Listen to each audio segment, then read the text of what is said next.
своето престојување во Скопје, активно действува во работничкото револуционерно движење. Во ова време, тој е член на новоформираниот областен комитет на Комунистичката партија на Југославија. Се зафаќа и со издавање на неговиот орган, весникот Искра.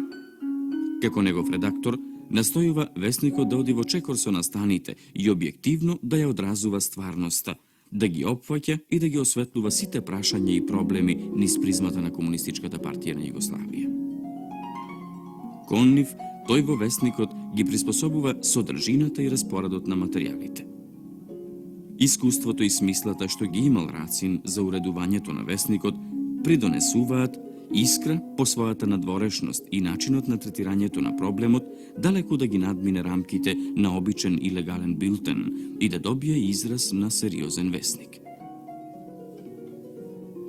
Во Сремска Митровица го затекнува така наречениот Брајовски режим.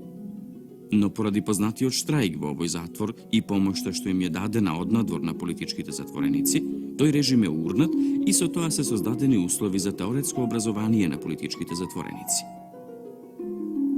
На тој начин, затворот станува училиште за партиските кадри.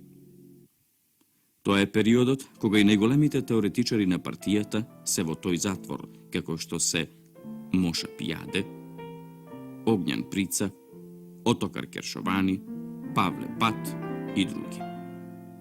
Сите политички затвореници македонци се ангажирани во овие акции и зафати. Особено се истакнува Кочо Рацин. Тој неуморно и со жет за наука љубоморно ја чува секоја книга, додека не ја прочита, за да им ја даде потоа на своите другари затвореници. Под душекот и во зглавницата секогаш му се наоѓале купишта книги. Така, животот во затворот е од огромно значење за неговата натамошна, општествено-политичка и литературна дејност.